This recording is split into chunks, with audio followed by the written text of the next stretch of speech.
Hello, welcome to Module 35, which is fossil fuel resources. All right, so fossil fuels are non-renewable. They are formed from things that used to be living millions of years ago. So that's why they're called fossil fuels. So out of the fossil fuels, we have solids, liquids, and gases. And so we'll talk about each of those. But the solid form would be coal. And so coal has been used for a very long time. It's very cheap. It's very abundant. So we tend to use it a lot. It was formed millions of years ago, though. So it was basically formed from decayed plant and animal material, mainly swampy type material, millions of years ago. And so there's four types of coal, and it just has to do with how they form or what process they are in forming. So there's lignite, subbituminous, bituminous, and anthracite. And that's kind of the order that they're formed in. So they first start to form, it's called lignite, and then time goes on, it's subbituminous, then bituminous, then anthracite. So the best, richest type of coal would be the anthracite. So you'll get the most energy out of the smallest amount. Our largest coal reserves, so something important to know, the US, Russia, China, India. Those are our biggest coal reserves in the world. All right, so here's the formation of coal. So we can see that when it first starts to form, it forms something called peat. And so here, it's basically just material that dies, decays, settles, and that's peat. And then over time, layers and layers of sediment are laid on top. And so what allows this to form is heat, pressure mainly, but pressure creates heat as it pushes down.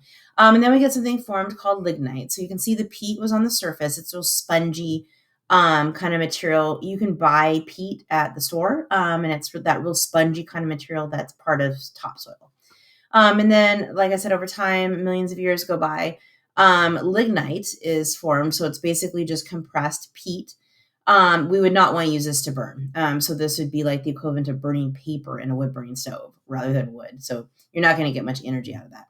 And then bituminous coal. So this is oftentimes this is a sedimentary rock. And so this is also referred to as the subbituminous. So this is it's good. It's really good coal. It's the most abundant, so this is what we use the most. But it's not doesn't produce as much energy as the anthracite. And the anthracite is the metamorphic version of it, and that would be, of course, more time has gone by, so there's more layers on top. And so this is going to be our smallest amount of reserves, but it's going to be our most energy that we get from it. All right, so the advantages of coal, it's energy dense, plentiful. Like I said, it's everywhere. We have quite a bit of it, not everywhere, but we have quite a bit of it. It's really easy. Surface mining, we don't have to we do have coal mines in the east, but there are a lot of surface mines where we can get it just directly off the surface without having to dig down into the ground, which is more dangerous. It doesn't need a lot of refining, so it can be, especially the anthracite version can basically be used right out of the ground. And it's easy to transport. So we've been using it for a very long time. The disadvantages is that, one, it's really dirty. It does cause pollutants in the air. It does contain impurities. So when you burn it, it's not clean going into the atmosphere. And it does increase pollution. Carbon is released into the atmosphere because that carbon was stored. So that is, increasing the carbon dioxide in the atmosphere, which can increase global warming. All right, so petroleum. So petroleum is the liquid version of this. Petroleum is cleaner. It's still a fossil fuel, though, so you're still producing carbon dioxide when you burn it. But petroleum it forms underground, and this is from ancient seas. So the difference is not swampy areas, but this would be ancient oceans and seas. And so we get this, it's called a hydrocarbon. And so it's basically just a liquid form of coal. And then crude oil on this term, you probably heard this term before. We measure barrels of it. That's what we trade, or that's, you hear that term when we're talking about buying and selling oil. So it's basically unrefined. So it's just removed from the ground. There's nothing that has been done to it. So we haven't made it into anything. It's just from the ground. All right, so here's kind of what it looks like. So here we've got different forms of rocks. And then we've got this uplift. So you can see this is definitely Something that occurs more in the western states. We really don't find a lot of petroleum and natural gas in the eastern states, and that's because we need this type of uplift. So this is pushed towards the surface. And so the oil is trapped here between layers that are impermeable. So we've got shale, which is impermeable rock, meaning that material can't move through it. And then this is also a cap rock. So kind of like the aquifers when we're talking about a confined aquifer. And so this would be very similar, except for looking at oil. So this is our cap rock. And so the oil is trapped. And so a lot of times it's under pressure. And that's why when we drill down, you see sometimes in movies they have the oil spraying out all over the place. That would be because it's this confined aquifer of oil. And so then you have the natural gas on top. So oil and natural gas are always found together. And the natural gas is always on top because it's less dense. And so when we tap into this oil, we can take the natural gas off the surface, or we can drill down lower and also remove the oil at the same time. And so that's what they do. All right, so the advantages of petroleum. It's very convenient. Liquid is easy to transport. It's very energy dense. It's cleaner than coal.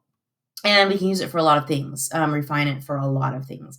One of the main things is gasoline, but we refine it. All of our plastics are made from petroleum, tires, crayons, all kinds of, a lot of makeup is made from petroleum. All right, the disadvantages is that one, it pollutes, so carbon dioxide goes into the atmosphere. If it leaks into the ground, then we can pollute water. So we're very limited on our fresh water on Earth. So polluting the fresh water is not a good thing. And then it can also run into marine. We can have oil disasters like the BP oil spill. Things like that can happen as well. So this comes up with petroleum. So it's called ANWR, but it's the Arctic National Wildlife Refuge. You should definitely know about it. So ANWR has been in the news off and on for a while. It's not really in the news lately, but so basically it's a big oil reserve that's in the Arctic. So it's in Alaska. And it's tundra. And so what's going on up there is that it's a huge, huge, I mean, like one of the biggest oil reserves, like bigger than Saudi Arabia, bigger than the Middle East. But it's in really pristine area that is basically untouched. And so a lot of people, the upside to it is that we would be the biggest oil producers in the world. Downfall to it is that it could potentially will disturb pristine wildlife refuge. So a lot of debate on that. As far as do we use that? There's going to be spills. There's never a time where we don't, there isn't contamination of waterways and things like that. I mean, meaning there's going to be a big disaster. Probably not. That's far and few between, but it definitely will disturb the area. So a lot of debate on that. So if that ever comes up on the AP test, which it often does, just know a little bit about it. So ANWR is the acronym for it. But there's a huge amount of oil. So it's it would be the most out of the world. All right. And then natural gas. So natural gas is the gas version of fossil fuel. And so natural gas is the cleanest of all the fossil fuels. So that's good. It's become very easy to extract, and we do have quite a bit of it. And so we tend to use more of it than we have in the past. But it does, of course, when we burn it, it does pollute. It does put carbon dioxide into the atmosphere. We use natural gas to make fertilizers. So even petroleum is used to make fertilizers, not petroleum, but fossil fuel, natural gas is used to make that. We do use petroleum for fertilizers as well. The United States has a lot of natural gas. And so one of the things that we talked about in chapter 1 was fracking. And so that comes up with natural gas because we do have a lot of just the regular natural gas found on top of oil, but we have a lot of natural gas that's trapped in the rock. And so remember at the beginning of the year, fracking, we drill down and then drill sideways, and then we expand the rock. So basically crack it, and then we inject chemicals and sands and all kinds of things to immobilize that gas, and then we extract it. So fracking is a big deal when it comes to natural gas. There's definitely upsides and downsides to it. Um, it's definitely polluting to the water, and there's a lot of things that are coming about from using natural gas or doing fracking, anyways, that are kind of not talked about. So we'll watch a documentary at the end of the year which talks about fracking and talks about petroleum use and all kinds of things. And so anyways, just know that natural gas is very abundant, very clean, cleanest burning energy source for fossil fuels. Um, but of course, it's a fossil fuel, so it's still polluting. All right, so advantages: very few impurities. It's a good source of energy. Um, Emits, only 60% as much carbon dioxide as coal, so definitely cleaner. Disadvantages is that methane, which is a bigger greenhouse gas than CO2, is emitted into the atmosphere. And so that can potentially cause more global warming with methane than CO2 does. And then exploration of natural gas, like I talked about with fracking, definitely can contaminate groundwater, which is no good. All right, so oil sands are something else. So oil sands are oil, petroleum that's trapped in sandstone. And so what we do is we have to break the rock, we heat it, and then we extract that. And what we heat up and extract is bitumen. And so that is taking that after we break it up and heat it up, we're taking that bitumen and we're refining it into oil. So it's very devastating to the land because it's kind of like mining. You're taking the rock and you're just breaking it all up and heating it. So there's definitely contamination into groundwater again. And it's still oil. So it's still petroleum. It's just modified differently, found differently than just extracting it straight out of the ground. So this is very messy. It's very messy and very polluting way to get oil. But in the US, we have a lot of it. So we have a lot of oil sands, mainly in kind of the Midwest towards Texas area, and then kind of up Colorado-ish, kind of in there is where we see a lot of this type of oil sand. All right, so fossil fuels, they are a finite resource, meaning that they can't be made. They're made slower than we use them. Basically, is what it means. So they are something that we can't use forever. They're very good and they're very cheap. That's why we use them right now. And some things like converting everything over to electrical or electricity might not be a good thing because we're not ready.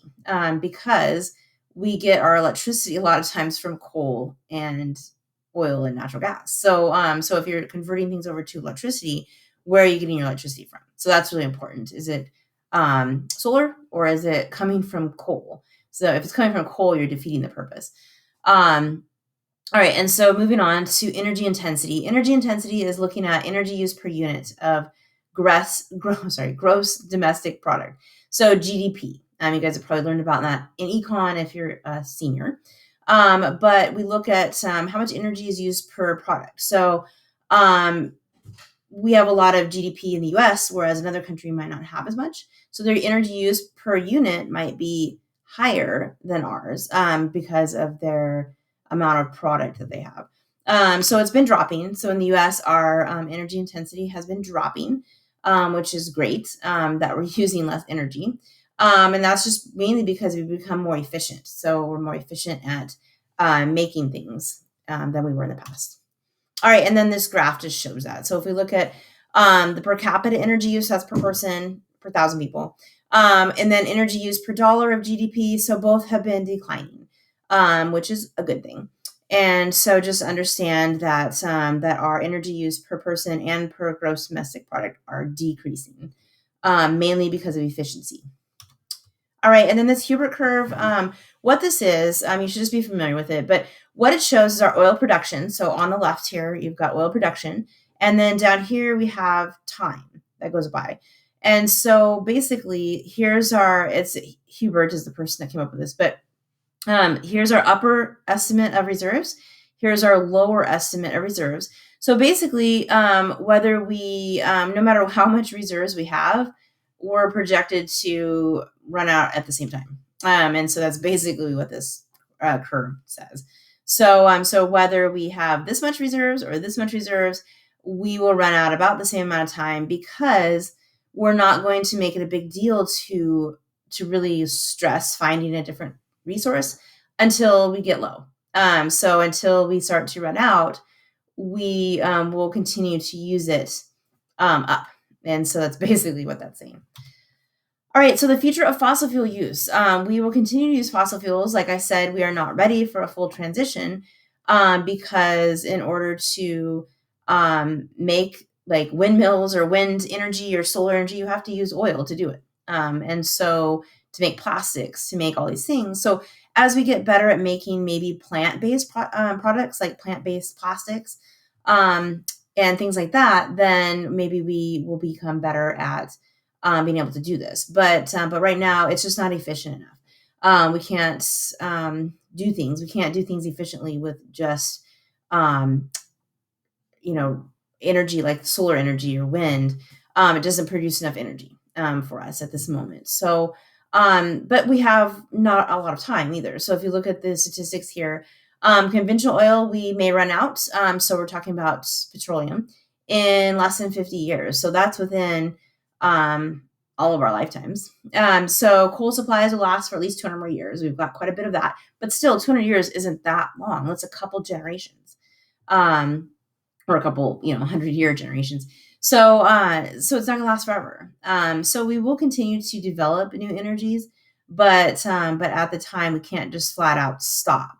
It's just impossible right now. And then new technology will help us to wean ourselves off of fossil fuels, but at the same time we don't want to get into another devastating type of energy use. So we have to be careful. And that's it. And I will see you guys next time.